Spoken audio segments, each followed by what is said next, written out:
സുനിൽ ഐസക് കൂടി ചേരുന്നു. സുനിൽ, വീണ ഇന്ന് ഹാജരാകുമെന്നാണ് പ്രതീക്ഷിച്ചിരുന്നത്, പക്ഷേ വീണ ഹാജരായില്ല. പക്ഷേ ഇ ഡിയും വിടാൻ തയ്യാറല്ല. ഇ ഡി ബുധനാഴ്ച ഹാജരാകണമെന്ന് വീണയോട് ആവശ്യപ്പെട്ടിരിക്കുകയാണ്. വീണ ബുധനാഴ്ച ഹാജരാകാൻ തയ്യാറാകുമോ? നഫൽ, വീണയെ വിടാതെ ഇ ഡി പിന്തുടരുകയാണ്. ഇന്ന് ഹാജരാകണമെന്നാവശ്യപ്പെട്ടെങ്കിലും പക്ഷേ നിയമവിദഗ്ധരുമായി ആലോചിച്ചതിന് ശേഷം ചില ശാരീരിക പ്രശ്നങ്ങളുണ്ട്, അതുകൊണ്ട് ഇന്ന് ഹാജരാകാൻ കഴിയില്ലെന്ന മറുപടിയാണ് നൽകിയത്. എങ്കിൽ ആ ശാരീരിക പ്രശ്നങ്ങളൊക്കെ അവസാനിപ്പിച്ച് ബുധനാഴ്ച വീണ്ടും ഹാജരാകൂ എന്നൊരു നിലപാടാണ് ഇപ്പോൾ ഇ ഡി സ്വീകരിച്ചിരിക്കുന്നത്. അതുമായി ബന്ധപ്പെട്ട സമൻസ് ആ വീണയ്ക്ക് നൽകുകയും ചെയ്തിരിക്കുന്നു. പക്ഷേ എത്ര കാലം ഇങ്ങനെ ഹാജരാകാതെ മാറി നിൽക്കാൻ കഴിയുമെന്നൊരു ചോദ്യം സ്വാഭാവികമായി ഉണ്ട്. അതിനിടയിൽ വീണയ്ക്ക് രണ്ട് കാര്യങ്ങളുണ്ട്. ഒന്നെങ്കിൽ കോടതിയെ സമീപിക്കാം, അതല്ലെങ്കിൽ ഈ അഭിഭാഷകനെ കൂടി ഒപ്പം കൂട്ടണം തുടങ്ങിയ കാര്യങ്ങൾ ആവശ്യപ്പെടാം. അത്തരം നിയമപരമായ കാര്യങ്ങളിലേക്ക് വീണ പോകുമോ എന്നാണ് കാത്തിരുന്ന് കാണേണ്ടത്. ഈ കേസിൽ നേരത്തെ തന്നെ നമുക്കറിയാം, CMRലാണ് ഇതിൻ്റെ നടപടികൾ, ഇ ഡി അന്വേഷണം അവസാനിപ്പിക്കണമെന്ന അടക്കമുള്ള കാര്യങ്ങളിൽ CMRലാണ് നിലവിൽ ഹൈക്കോടതിയെ സമീപിക്കുകയും ഹൈക്കോടതി തള്ളിക്കളയുകയും ഒക്കെ ചെയ്തത്. വീണ അത്തരത്തിലൊരു നിയമപരമായി പോവുകയും ചെയ്തില്ല. അത് മറുവശത്ത് ഒരു ഭാഗത്ത് അത് നിൽക്കുകയാണ്.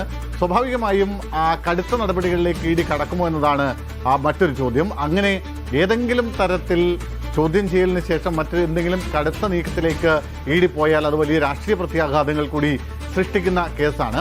നേരത്തെ കോടിയേരി ബാലകൃഷ്ണന്റെയും കോടിയേരി ബാലകൃഷ്ണന്റെയും PS അച്യുതാനന്ദന്റെയും ഒന്നും മക്കൾക്ക് നേരെ ഉണ്ടായപ്പോഴില്ലാത്ത തരത്തിലുള്ള വലിയ പ്രതിരോധം ഈ വിഷയത്തിൽ CPM ഉയർത്തിയിട്ടുണ്ട്. അതുമായി ബന്ധപ്പെട്ട് ഇ ഡി ചോദ്യം ചെയ്യാനെത്തിയ ഇ ഡി ഉദ്യോഗസ്ഥരെ ആക്രമിച്ച കേസിലൊക്കെ നിരവധി പാർട്ടി ഭാരവാഹികൾ അടക്കമുള്ള ആളുകൾ ഇപ്പോൾ ജയിലിലായ സാഹചര്യം പോലുമുണ്ട്. ആ കാര്യത്തിൽ പാർട്ടിക്കിടയിൽ തന്നെ ചില വിരുദ്ധാഭിപ്രായങ്ങളുണ്ട്. അതായത് പിണറായി വിജയനെ ചോദ്യം ചെയ്യാത്ത ഇ ഡിയെ എന്തിന് തടഞ്ഞു? പിണറായി വിജയനുമായി ബന്ധമില്ലാത്തൊരു കേസിൽ അദ്ദേഹത്തിന്റെ മകളുമായി ബന്ധപ്പെട്ട ഒരു വിഷയത്തിൽ എന്തിനായിരുന്നു ഇത്തരത്തിൽ വലിയ പ്രതിരോധം സൃഷ്ടിച്ച് വലിയ അക്രമങ്ങൾ അഴിച്ചുവിട്ട് സംസ്ഥാന വ്യാപകമായി പ്രതിഷേധങ്ങളൊക്കെ നടത്തിയത്?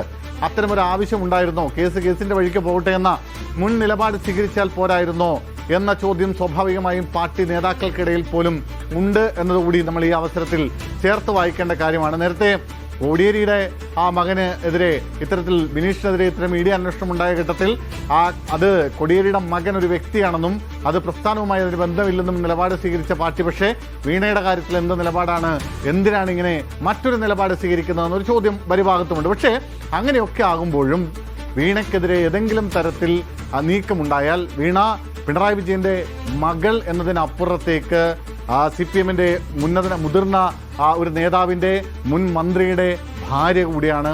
അതുകൊണ്ട് തന്നെ അത്തരത്തിൽ ഒരു പാർട്ടിയുമായി വളരെ ചേർന്ന് നിൽക്കുന്ന വലിയ അടുപ്പങ്ങളുള്ള ഏറ്റവും അടുപ്പമുള്ള ഒരു വ്യക്തി എന്ന നിലയ്ക്ക് അതിൻ്റെ പ്രത്യാഘാതങ്ങൾ സ്വാഭാവികമായും പാർട്ടി CPMനും അല്ലെങ്കിൽ പ്രത്യേകിച്ച് പിണറായി വിജയനും അദ്ദേഹത്തിൻ്റെ കുടുംബത്തിനും നേരെ ഉണ്ടാകുമെന്ന കാര്യത്തിൽ ഒരു സംശയവുമില്ല.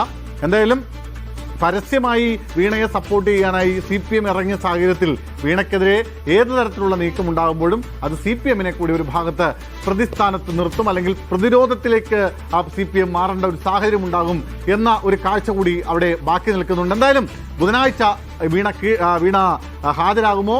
അതിനുശേഷമുള്ള തുടർ നടപടികൾ എന്താണ്? വീണയുടെ മറുപടികൾ പൂർണ്ണമായും ഇ ഡിക്ക് ബോധ്യമാകുമോ തുടങ്ങിയ ചോദ്യങ്ങളുണ്ട്. ആ ചോദ്യങ്ങളുടെ ഉത്തരം അനുസരിച്ചിരിക്കും വരും ദിവസങ്ങളിലെ ഇതുമായി ബന്ധപ്പെട്ട അനുബന്ധ സംഭവം. വീണയ്ക്കെതിരായ നടപടികൾ എങ്ങനെ പ്രതിരോധിക്കും എന്നുള്ളതാണ്, പാർട്ടി എങ്ങനെ പ്രതിരോധിക്കും എന്നുള്ളതാണ് ഇനി നോക്കിക്കാണേണ്ടത്. വിശദാംശങ്ങളാണ് സുനിൽ ഐസക് നൽകിയത്.